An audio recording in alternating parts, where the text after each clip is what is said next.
The Volkswagen Transporter.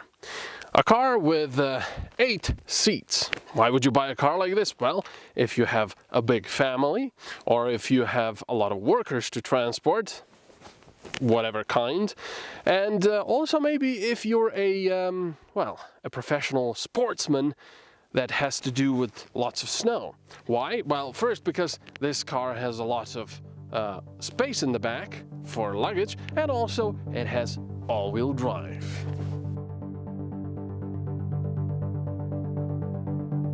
Another vehicle with rather basic equipment, and you won't see me complaining. While a fully equipped car shows you how good it can be if you buy it all, the base model shows you what the car is like in its most basic form. No makeup.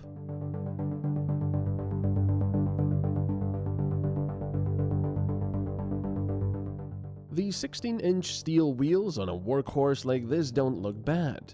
You can also get the flashier alloys all the way up to 18 inches, although I wouldn't be nearly as bold driving it into deep snow with those.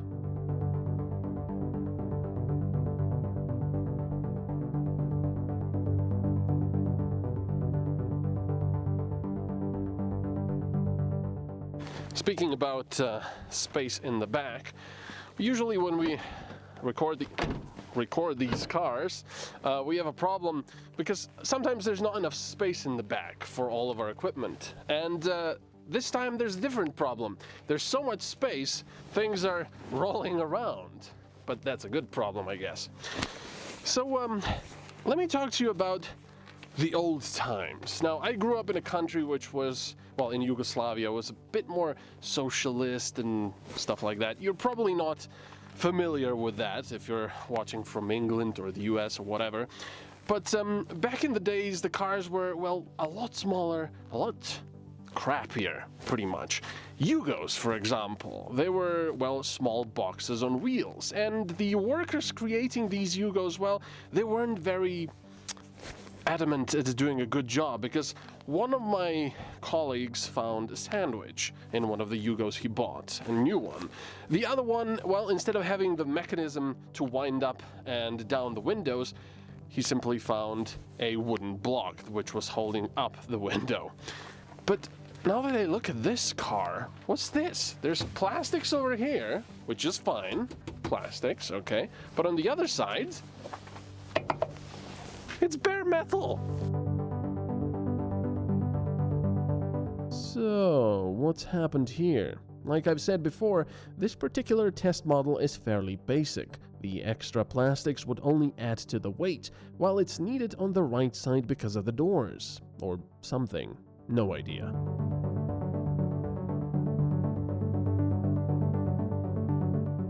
The passengers in the rear have their own ventilation, the temperature and fan speed of which can be adjusted by the driver.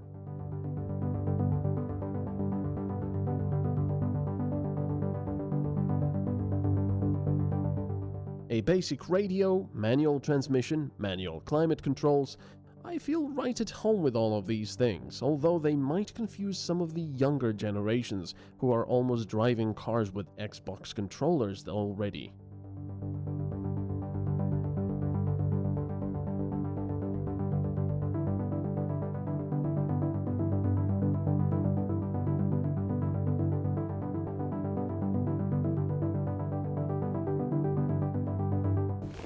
Now, when we were driving up here to this wonderful environment, the roads were pretty narrow and snowed in, and there's also quite a bit of ice.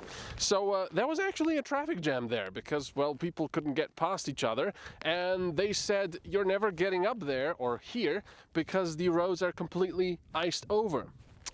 Well, after about half an hour of getting all the cars away, we had absolutely no problems getting up here. So the four-wheel drive or the all-wheel drive is excellent. And also the car is quite tall enough so you won't be, plowing snow in the middle. However, of course, this isn't an off-roader. So the wheelbase is quite long, and if you'll try some serious off-roading, you'll probably beach. Not a good idea.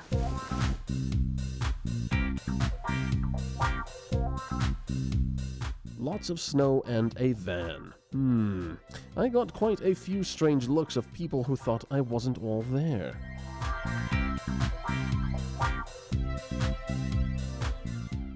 Yes, this all-wheel drive is really excellent, like I said before. I mean, the road was, and that's the problem of having too much space in the back. Everything is rolling around. Yes, the roads were snowed in. There was lots of ice everywhere under the snow, and this car really had absolutely no problems. Even when I gave it the beans, it hardly ever lost traction. So really nice. But I wanted to talk about something else, and that is the equipment level of this transporter. There's not a lot of extras in this one.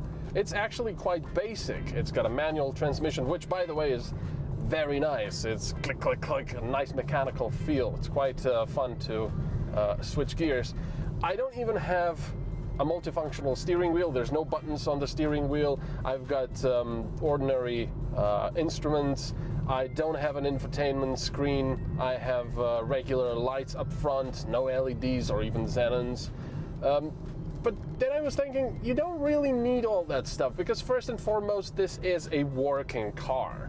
So if you're transporting some workers from A to B, you don't really need all that. You just need comfortable seats and a reliable car, and that's what this is. Of course, if you have a big family and you want all of these luxuries, you can, of course, get them, but be prepared to pay for them.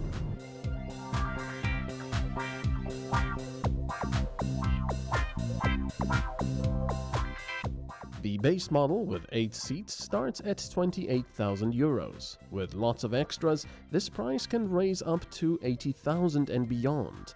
I do have to mention here that the Transporter offers a lot of specific equipment that should not necessarily be mixed. Some of it is meant for camping, some of it for comfortable long-distance driving, and so on.